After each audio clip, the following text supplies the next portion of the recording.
आज हम आपसे भिन्न के बारे में चर्चा करेंगे। जैसा कि हमने आपको बताया था कि वह संख्या जिसे p/q के रूप में लिखा जा सके जहां q बराबर नहीं हो 0 के, तो वह भिन्न कहलाती है। जैसे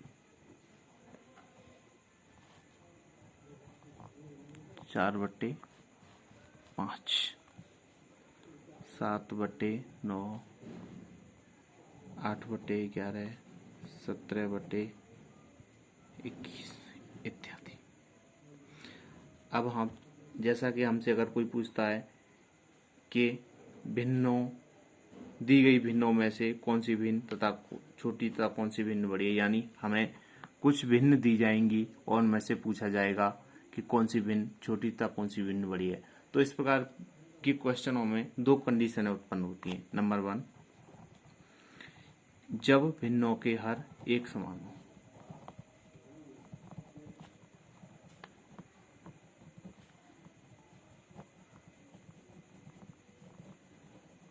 जैसे 7/9, 5/9, 8/9, 1/9 और 2/9। तो हमें यहाँ पता है सारी भिन्नों के हर एक समान है। तो इसमें पूछा जाएगा हमसे कि सबसे छोटी भिन्न कौन सी है तथा सबसे बड़ी भिन्न कौन है। यहाँ हम हर को नेग्लेक्ट कर देंगे और अंशों को देखेंगे। जो अंश सबसे बड़ा होगा वो भिन्न सबसे बड़ी होगी तथा जो अंश सबसे छोटा होगा वो भिन्न सबसे छोटी होगी। तो हमें पता है यहाँ 8 सबसे बड़ा है, तो यानी 8/9 सबसे बड़ी भिन्न है तथा 1 सबसे छोटा है, तो 1 सबसे छोटी भिन्न है।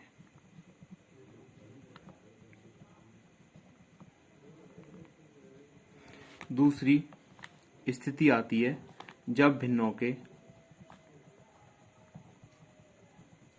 हर असमान हो। तो उस जैसे 7/11, 9/13, 8/17, 11/19। यहाँ हमें पता है भिन्नों के हर एक समान नहीं है। यदि हम इस प्रकार की भिन्नों में ऊपर वाले मेथड को अपनाएंगे, यानी सारे हरों को एक समान करेंगे, तो ये बहुत लंबा मेथड हो जाएगा। इसके लिए हम शॉर्ट विधि का प्रयोग करेंगे। जैसे इसके लिए हम अंश में प्रत्येक भिन्न के अंश में 100 से गुणा कर देंगे। जैसे 200, 200, 200।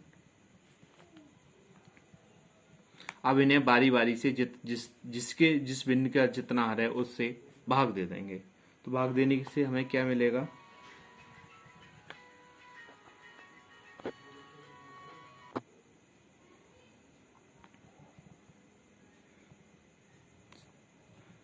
0.2, 47, 7.8। तो यहाँ हमें पता चलता है कि 69.2 सबसे बड़ा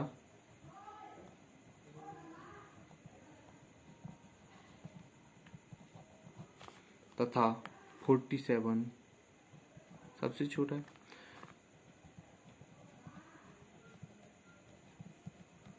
तो हम बता सकते हैं कि 9/13 सबसे बड़ी भिन्न तथा 8/17 सबसे छोटी भिन्न है। इस प्रकार दी गई कई सारी भिन्नों से हम छोटी तथा बड़ी भिन्नों को ज्ञात कर सकते हैं।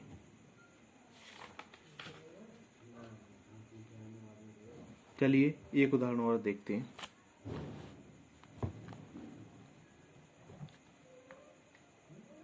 4/9, 5/7, 6/11, 2/3। अब हम इतना लंबा मेथड न करके सीधे 100 से गुणा करेंगे प्रत्येक के अंश में।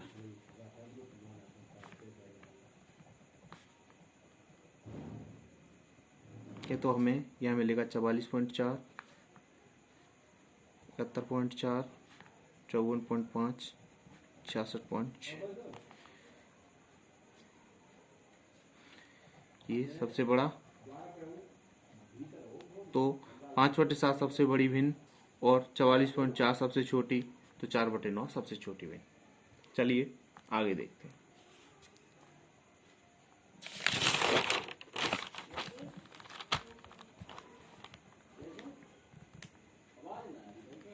अब हम आपसे संख्याओं के बारे में डिस्कस करेंगे। जैसे कोई संख्या 51 है, उसे हम 8 से भाग देते हैं,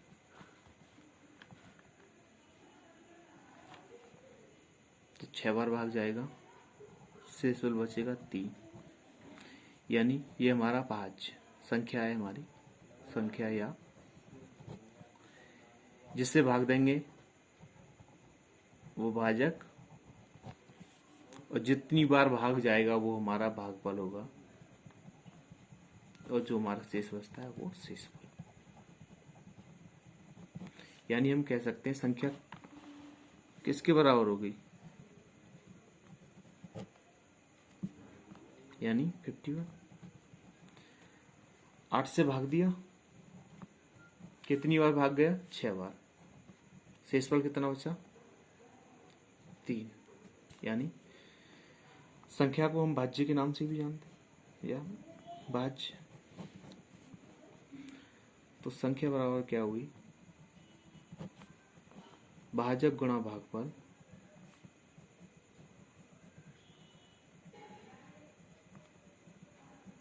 प्लस शेषफल। जैसे उदाहरण के तौर पर हम देखेंगे कोई संख्या जिसे 8 से भाग देने पर भागफल 9 तथा शेषफल 6 प्राप्त होता है। यानी कोई संख्या जिसे 8 से भाग देने पर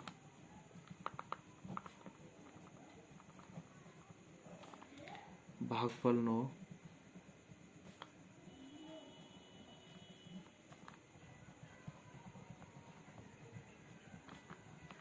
6 प्राप्त होता है, तो संख्या क्या होगी,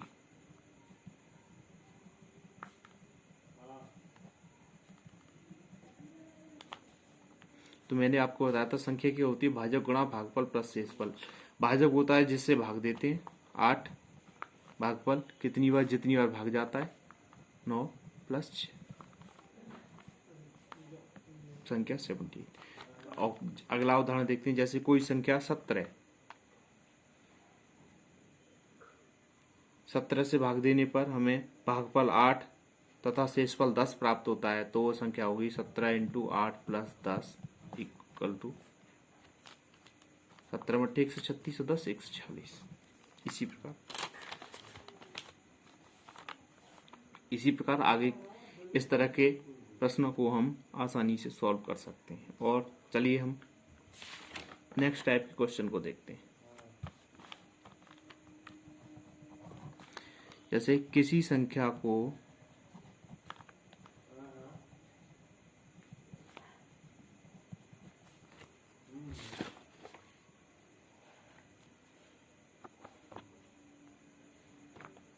जैसे किसी संख्या को 25 से भाग दिया जाता है, तो शेषफल 19 प्राप्त होता है। यदि इसी संख्या को 5 से भाग दिया जाए, तो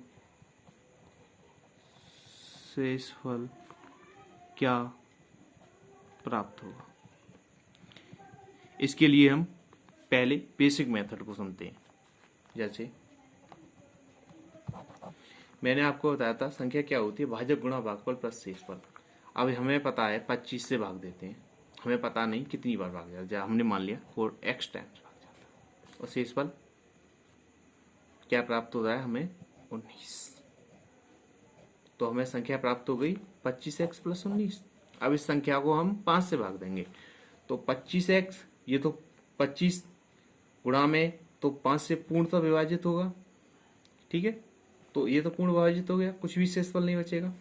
अब बात आती है शेषफल पे 19 पे। इसे हम 5 से विभाजित करते हैं, 3 बार पहले भाग जाएगा, 5 3 15 और शेषफल बचेगा 4। यानी जब इस संख्या को हम 5 से विभाजित करेंगे तो शेषफल बचेगा 4। यानी हम कह सकते हैं, अब देखिए इससे ट्रिक कैसे बनती है। हमने 25x में भाग दिया तो ये तो पूर्ण विभाज्य है, तो इस यानी इसे हम छोड़ सकते हैं। भाग दे रहे हैं हम 19 में, तो 19 को सीधे हम 5 से डिवाइड करेंगे। जब 5 से डिवाइड करेंगे तो 3 बार जाएगा, 5 3 15, शेषफल बचेगा 4। अगला उदाहरण देखिए। कोई संख्या है जिसे 121 से भाग दिया जाता है तो शेषफल 25 प्राप्त होता है, या तो उसी संख्या को 11 से भाग दिया जाए तो शेषफल क्या प्राप्त होगा। जैसे कोई संख्या को यदि 121 से भाग दिया जाता है तो शेषफल 25 प्राप्त होता है। यदि इसी संख्या को 11 से विभाजित किया जाए तो शेषफल क्या प्राप्त होगा। जैसा कि मैंने बताया था, वो संख्या 121 कितनी बार भागे ये हमें पता नहीं, तो यानी 11 से पूर्ण विभाजित है 121, तो इसे हम छोड़ देंगे। अब आएंगे शेषफल पर। शेषफल हमारा कितना 25, 11 से भाग दो, 2 बार जाएगा, शेष कितना बचेगा 3, शेषफल 3। इसी प्रकार अगला क्वेश्चन देखते हैं।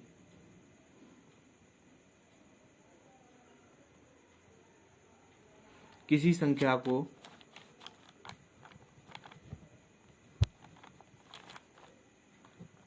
को 52 से भाग देने पर शेषफल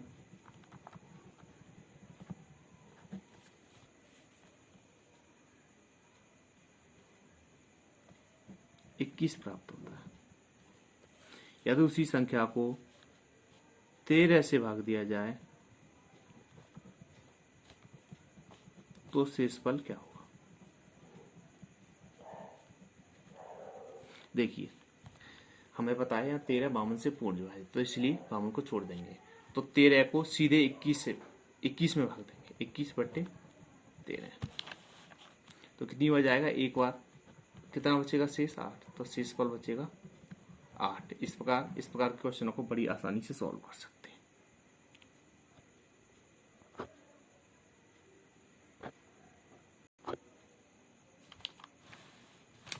इसमें हमारा एक प्रकार का क्वेश्चन और बनता है, जैसे किसी संख्या को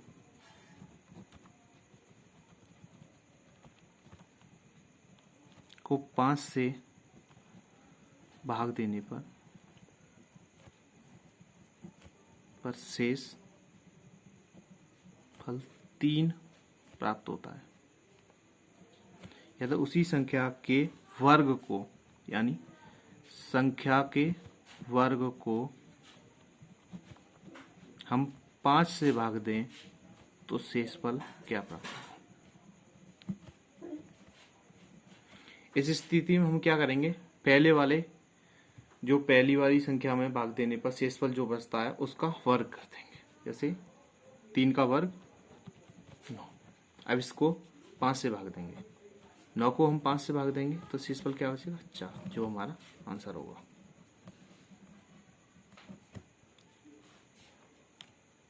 देखिए अगला क्वेश्चन एक और देखते हैं, ऐसा ही क्वेश्चन। जैसे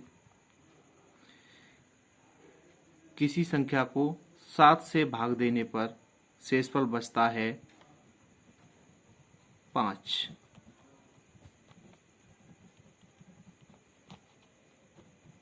यदि संख्या के वर्ग को भी 7 से विभाजित किया जाए तो शेषफल क्या बचेगा, ये हमें बताना है। जैसा कि मैंने अभी बताया था कि पहले वाला जो शेषफल बचा है पहले उसका वर्ग कर देंगे। तो 5 का वर्ग कितना, 25। 25 को हम 7 से डिवाइड कर देंगे, 3 बार जाएगा, शेषफल बचेगा 4, यानी हमारा आंसर 4। इस प्रकार ऐसे क्वेश्चनों को हम बड़ी आसानी से सॉल्व कर सकते हैं। चलिए और क्वेश्चनों को भी सॉल्व करते हैं। जैसे हमें दिया गया है यदि भाजक भागफल का 25 गुना है तथा शेषफल का 5 गुना है, यदि भागफल 16 हो तो संख्या क्या होगी। यानी भाजक भागफल का 25 गुना है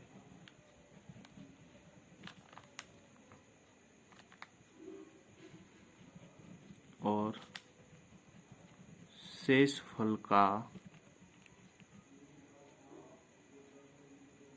5 गुना है।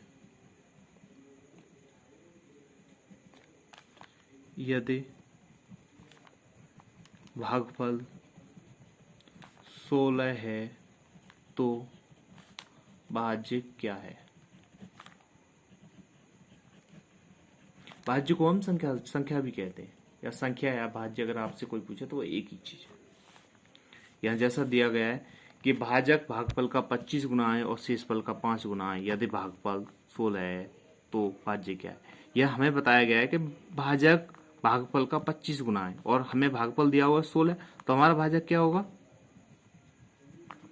25 इंटू 16, यानी हमारा भाजक हो गया 400। और इसने क्या दिया है, भाजक शेषफल का 5 गुना है, यानी शेषफल में हम 5 का गुणा कर दें तो हमें क्या प्राप्त होता है, भाजक। और भाजक हमारा कितना है, 400, यानी शेषफल हमारा कितना हुआ, 80। यानी कह सकते हैं, और हमें संख्या भाज्य निकालना है तो क्या बताया था मैंने, भाजक गुणा भागफल प्लस शेषफल, 400 इंटू 16 प्लस 80, यानी 6480। देखिए अब इसे शॉर्ट मेथड में थोड़ा जल्दी भी कर सकते हैं। अब किसी ने पूछा भाजक भागफल का 25 गुना और शेषफल का 4 गुना, तो भागफल 16 है तो भाज्य क्या होगा। तो हम यहाँ से सीधे निकालेंगे, भाजक कितना होगा, 25 गुना है, भागफल हमें देगा तो 25 इंटू 16, तो कितना होगा हमारा भाजक, 400। और शेषफल का, और भागफल 16 है, शेषफल का 5 गुना है, तो यानी शेषफल में 5 का गुणा कर दें तो हमें भागफल प्राप्त होता है, भाजक प्राप्त होता है। तो शेषफल को कैसे निकालेंगे, 400 से 5 80 प्राप्त हो जाए। तो क्या होगा, भाजक गुणा भागफल प्लस शेषफल, 80 इंटू 16 प्लस 80, तो 6480। देखिए अगला क्वेश्चन देखते हैं।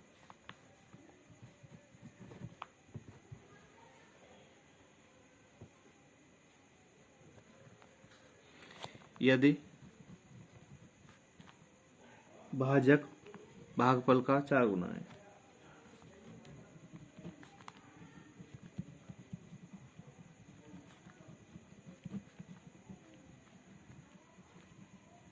तथा शेषफल का 3 गुना है,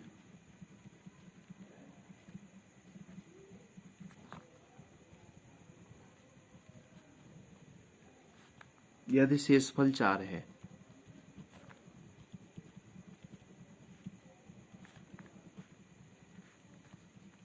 तो भाज्य क्या है। यहां हम क्वेश्चन पर ध्यान देंगे कि हमें यह क्या दिया हुआ, शेषफल, तो शेषफल का रिलेशन निकालेंगे। यह दिया हुआ है कि भाजक भागफल का 4 गुना है तथा शेषफल का 3 गुना है, तो भाजक क्या होगा हमारा, शेषफल का 3 गुना, तो यानी भाजक हमारा 3 इंटू 4 12 हो गया। और भाजक भागफल का 4 गुना है, तो यानी भाजक 4 गुना है भागफल का, यानी 12 कितना है, 4 इंटू भागफल, तो भागफल हमारा कितना निकल के आया? 3। संख्या क्या आएगी? भाजक गुणा भागफल प्लस शेषफल। तो 12 इंटू 3 प्लस 4, 12 3 36 और 4 40। चलिए आगे क्वेश्चनों को हम अगली वीडियो में समझेंगे।